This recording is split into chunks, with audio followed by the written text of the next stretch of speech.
Happy Monday evening, guys. Dr. Nathan Thompson here with Exemplify Health Center, your Wellness Way affiliate right here in Yorkville, Illinois. Happy Monday evening, guys. I hope you guys had a great weekend. Tonight, I am going to be talking about steroid medications and your immune system and the immune response. What takes place when someone is on steroid medications, guys, one of the most common medications that people are on in the United States. And I'm going to show you what happens to your immune system. In fact, a lot of other things too, when you are on any kind of steroid medication. Before I do that, if you guys are watching from Illinois, let me know. And please comment. Comment how your Monday went, especially if you have kids at school. Now, I'm going to tell you guys something. I have been part of a lawsuit since October. When I filed a lawsuit against Governor Pritzker. Hi, Governor Pritzker. How are you doing? How are you doing, State Board of Education?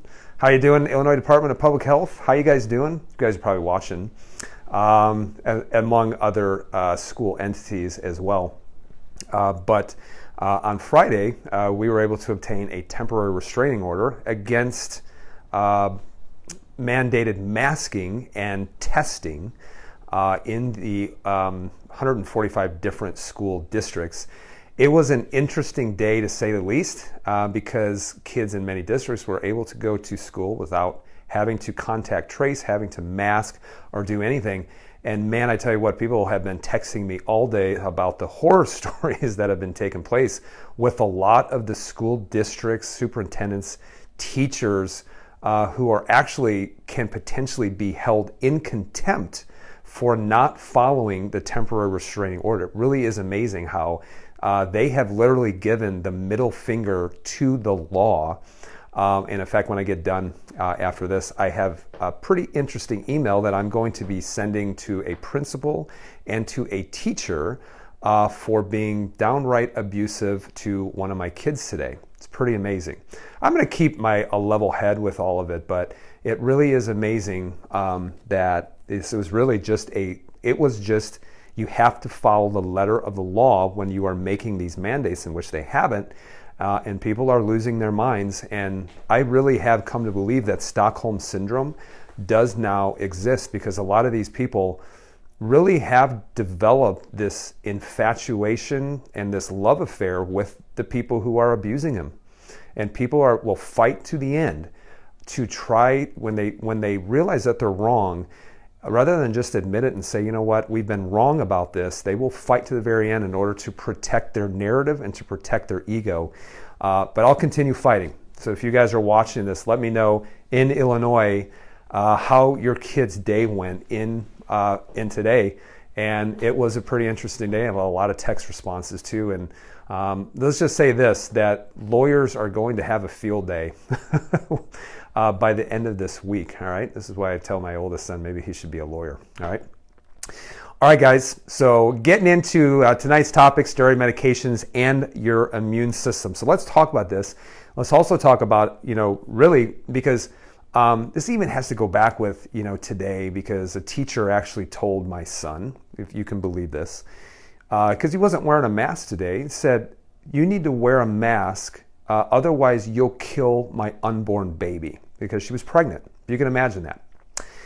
How unscientific, how ridiculous is that? And it makes me mad that someone would use that type of fear and that type of abuse to a young child who even think of actually saying that.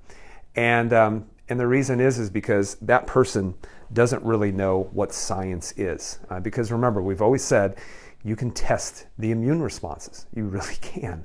There's a difference. You can know who's going to have a bad day, and you're going to notice who's going to be absolutely fine. And so one of the things that will make a person have a bad day is, in fact, being on a steroid medication, which again is a very common medication that a lot of people are actually taking, okay?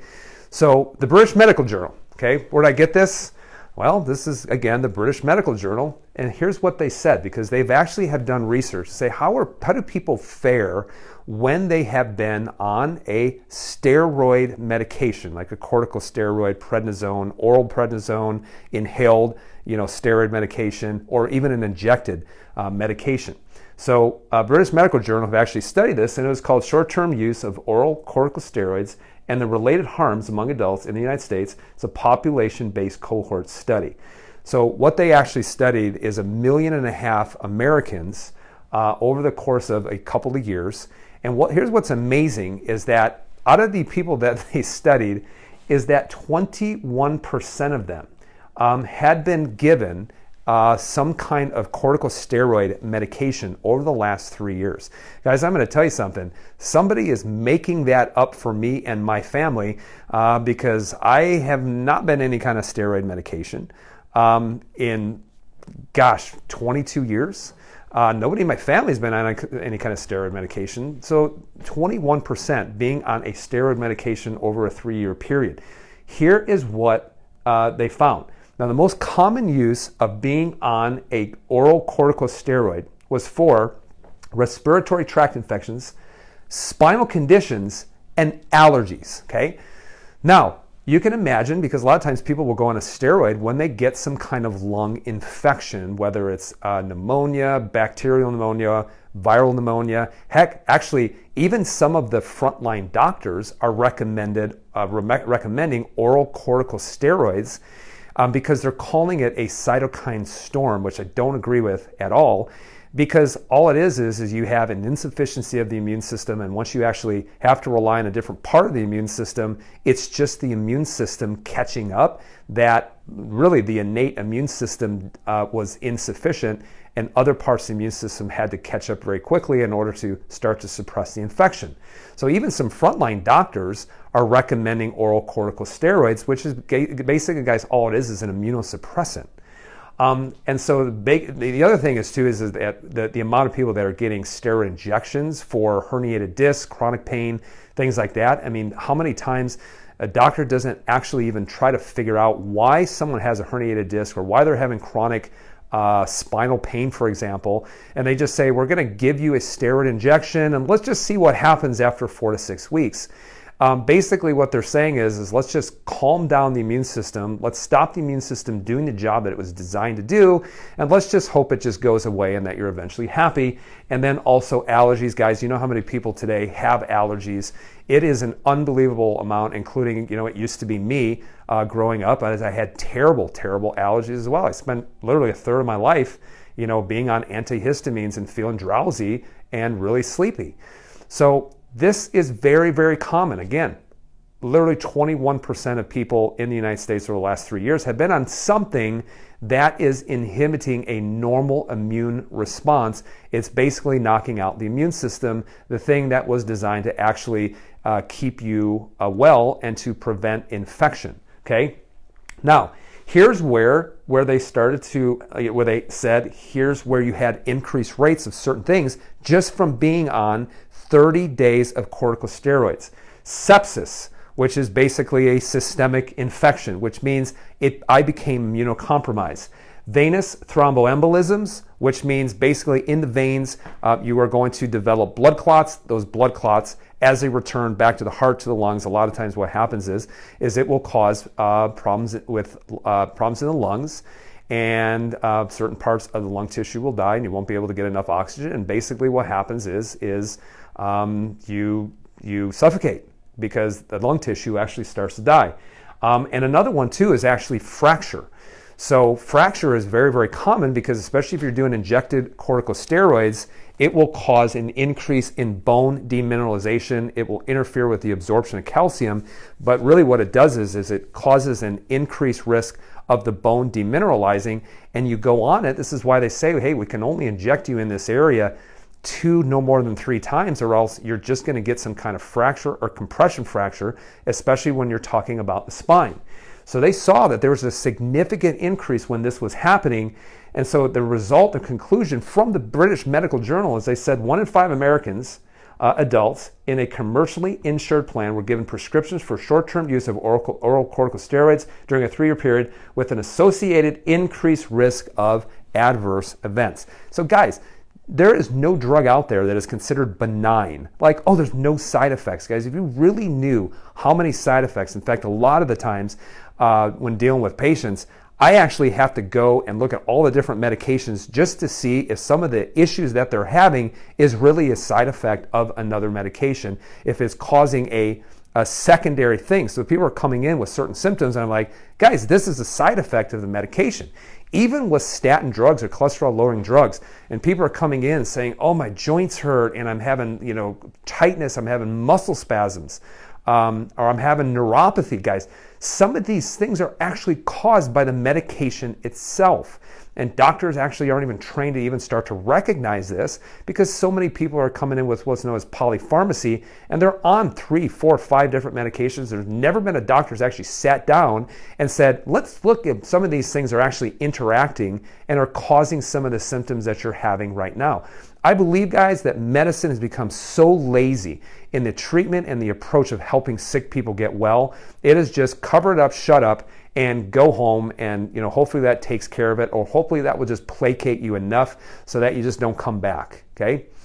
Sorry to rant, but it's been a long day. So let's talk about this, because I just got this in my email, and I get an email looking at research studies and things like that. And this comes from Helio, their specific pulmonology division. And here's what they said: use of systemic corticosteroids are linked with worse COVID-19 outcomes. Okay. So remember when they say, when an expert or a scientist says, we just don't know how someone is going to respond to COVID-19. This person was seemingly healthy and yet they died of COVID-19. When they say someone died of COVID-19, go ahead and look and say, tell me the whole health history of this person or of this individual, because it is the people who are immunocompromised that are dying.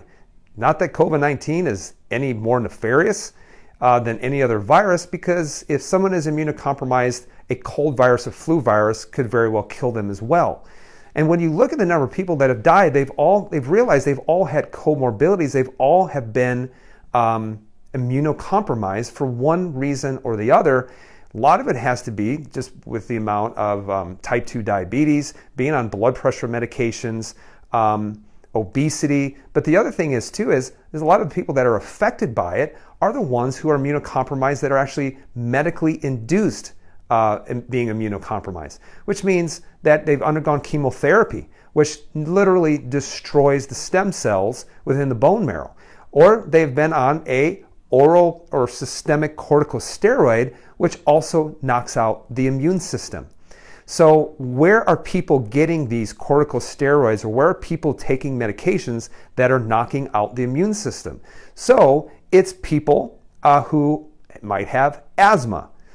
It might be people who have a severe allergic response to something. It might be people who have an autoimmune reaction. Guys, just remember, when you watch these commercials on autoimmunity and they say, hey, long-term use, guess what? It's going to cause cancer later down the road, or it's going to put you at risk of having severe infection. Why? Because these people are having an inflammatory response, and rather than try to find what is causing the inflammatory response, what is causing the immune system to do exactly what it's supposed to do, instead what they're saying is let's not find out what's causing it, let's instead just knock out the immune response, and then mislead you to the point where someone is going to have a really bad day when it comes to having a normal viral response, or even be able to suppress tumors because these cells are actually knocked out. So here's what they said. In a new study, approved asthma biologics and systemic corticosteroids were not associated with an increased risk for SARS-CoV-2 infection. And I know what you're saying. Oh, look at that. No, it's not going to prevent you from having the infection, because remember, if your body has never seen this specific protein, then it doesn't mean that it means that you are going to get it. I've always have said everyone is going to get the infection because it's a new protein that the immune system hasn't seen.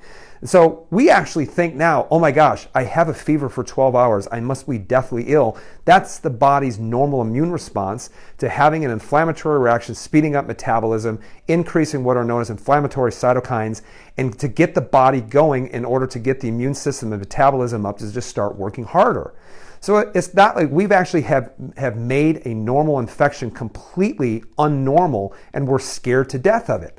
So it didn't affect whether you got the infection or not, but here's what they said. The use of systemic corticosteroids was linked with worse COVID-19 outcomes. And why is that? Because what corticosteroids do is they suppress a normal immune inflammatory response. And if you're suppressing the inflammatory response, then how on earth are you supposed to be able to handle a viral infection? Now, this right here, looking at this, is I'm amazed that scientists actually want to study this, because it's like saying we're doing extensive studying to actually determine if water is in fact wet. Guys, doesn't this just make sense that if you're going to knock out the immune system, that you're going to knock out the very thing in order to handle a virus? Wouldn't you then have a worse outcome from the virus?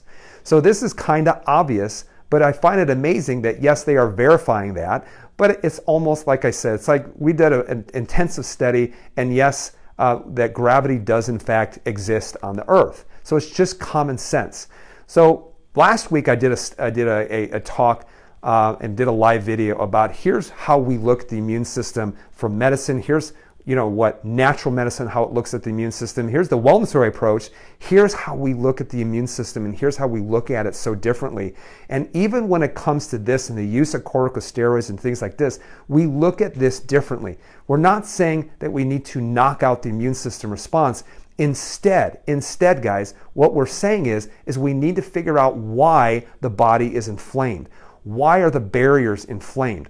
Why do people have allergies? Why do people have an inflammatory response? Because the immune system is not stupid. The body is not stupid. If you are having an inflammatory response, there's always a reason why, and it's up to us to figure out the reason rather than to hush what the body is trying to do in order to heal itself, and that's what corticosteroids are actually doing. It's like this, guys. It's that if you have a sliver on your finger and you go to the doctor would say, okay, well, obviously we need to be on anti-inflammatories and corticosteroids. We need to knock out this immune system response. And meanwhile, that sliver is no longer inflamed, but the problem is that you still are left with the sliver. See, our approach is this. The body is not messing up. That if you have inflammation, it's because something is having an immune response to something that doesn't belong there, and it's no different. So, medicine may actually say, hey, you know what, let's take a steroid and let's knock out this immune system response. We're saying, where's the sliver taking place? Hey, maybe what we should do is just take out the sliver. Let's remove what is insulting the immune system, and then let the body start to recover. This is why we get people well, because we're great at identifying these are the things that could cause an immune system response. And if you remove that, and you remove the stressors, and you remove the insults to the immune system, then the body's going to be okay. It's going to be able to recover the way that it's supposed to. So when you look at these steroid medications, these corticosteroids, this is why it can mess you guys up so badly. And in fact, a lot of you don't even know that if you take long-term corticosteroids, that ladies, if you are of the age of childbearing, it's going to mess up your menstrual cycle. Well, why is that? Because these corticosteroids are actually derived or very similar to what is known as cortisol. So you start putting cortisone, which is highly anti-inflammatory, the body thinks that it's in a stress state. Remember, cortisol is a stress hormone. If your body is in a stress state, let me ask you a question. Do you think it's going to affect the brain and the hypothalamus, the pituitary gland, and say, we are in a highly stressed state, this is not good for your fertility cycle, okay? Just think about it. If the body's in a stressed state, having a baby is not the thing that it wants to do at this moment. So when you look at cortisol and you look at cortisone, guys, cortisone, it can go back and forth depending on inflammatory levels, but cortisone is highly anti-inflammatory, okay? Now, if the body is in a stress state, I want you to think about this idea, is that if a bear is running after you and you're running away from it and you fall and you sprain your ankle, right at that moment, you don't want to spike an inflammatory response. In fact, what you do is you want to have no inflammatory response, because otherwise it's going to swell up, it's going to get really painful, and then the bear's going to have a field day on you. And so this stress hormone is highly anti-inflammatory, and the reason why is it's saying now's not the time to have an inflammatory response, now's the time to be able to run away from the bear.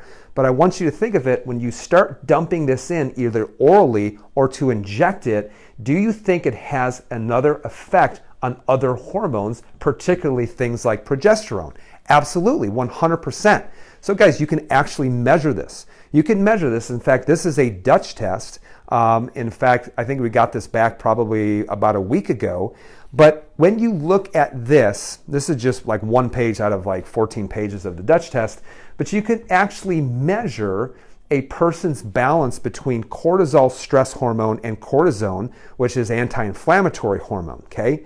And if you look at this person, one of the things you can see is that you want to have this balance between cortisone and cortisol, but you're going to see how much out of whack this amount of cortisol that this person is actually preferring, okay? In fact, you can see it right here. So you can see how much cortisone that they're converting from cortisol, and you can see that their free cortisol, how low in fact it is. So that cortisol that they're metabolizing from their adrenal glands can either be cortisone or free cortisol, but it can't be both. So if you look at this person, you can see how much cortisone is and how much low free cortisol is. Here is what is so amazing, guys. Here's what's so amazing. Is this person is trying so hard because they have a systemic infection going on. This is why they're so dominant in cortisone, because when they have a chronic infection, they are trying to have such a massive anti-inflammatory response to this. Look at this. This is why, guys, this person came in, their number one complaint was tired and achy, okay? They had such an insult to their immune system that they have very, very low cortisol. This is when you get inflamed, why you don't have any energy. Think of when you had COVID. You didn't have any energy and your joints hurt, okay? So look at this. Free cortisol very low, free cortisone very high. And you look at this and you say, this person is so highly, chronically, systemically inflamed. But here's what happens. This person's not feeling very good, but actually medicine will induce this. So if you have something that's insulting the immune system, they will dump this cortisone in only to leave your cortisol level so low, and it actually makes you worse. It makes you tired. So looking at this, when I saw this, I saw what on earth is happening? What is insulting the body? And we got the next test back. And when you look at this person, tired and achy, massive amount of cortisone that was being produced in her body, very low cortisol, just was tired, had absolutely no energy. And because we did a great history on her, I said, you know what, I think that there might be an issue with mold. And we got the results back on just one of the mold tests, and she had literally 14 times the accepted amount of mold actually within her body. Here's what's interesting though, is she said, yeah, you know what, I did have mold exposure about 6 years ago, and we had to move out of the house. And I said, yep, but look at this. It's still in your body, because there are certain people who cannot clear mold out of their body, and it stays in there and persists, and they always are having an insult to their immune system, which, guys, we could do 12 hours just talking about mold and how it affects melatonin levels, how it affects the kidneys, how it affects the gastrointestinal system, how it affects the brain, how it affects literally everything, why there is an increase in cancer incidence with a chronic mold infection that are going on. But for her, it was, I am so tired and I am so achy.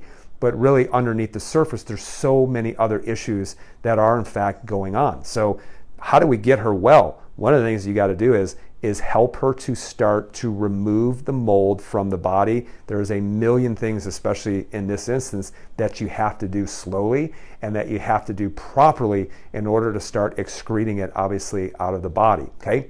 So guys, that is my take on corticosteroids, okay? The biggest takeaway that I could tell you is this, is don't run and take a corticosteroid, figure out why the body is inflamed in the first place and start removing the triggers to why the body is in fact having a normal and a proper immune system response, okay? So guys, if you guys are watching right now, I always appreciate when you guys share this. I always appreciate when you comment. Let me know also where you guys are watching from. Just as an FYI, I do try to read literally all of the comments, but sometimes Facebook, when I try to look at comments, kind of messes it up. I think they do that on purpose to me. And also, if you send messages and things like that, I try to read all of them. I can't respond to all of them. I know one person got really mad at me because I didn't respond to them. As I try. I know I'm a full-time practice, and I also have 3 kids, a wife, and other things to do as well. So this is not my full-time gig, just as an FYI. So guys, I appreciate when you guys share. I always do. I try to read every single message. I try to read every single comment as much as I can. But guys, last call if you're from the Yorkville area, tomorrow, February 8th, Tuesday, 6:15. Inflammation talk, and we're going to talk about literally a spark that leads to every single disease out there. And guys, if you can understand inflammation and how it literally starts the process of you getting sick, it is a great way for you to be able to understand the first steps in order to start getting you well. This is an in-person event, 6:15.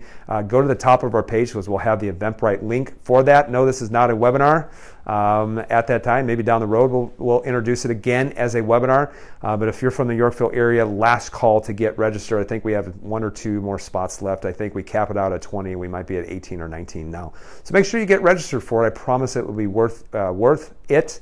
And also, we've just had to tell people, hey, if you want to work with us in this office, please be at the inflammation talk to help you to understand, kind of bridge the gap between like what we do and how we start getting you well. So that way, everything that we do makes a whole lot of sense and makes it a lot easier for you. All right. So guys, be well. I hope you have a great Monday evening. I am ready to go home and enjoy a meal. I think it's the first time I'm going to be eating for today. All right, guys. Be well, and we will talk to you soon. I'll probably jump on live either Wednesday or Thursday real shortly. But guys, we'll talk to you soon.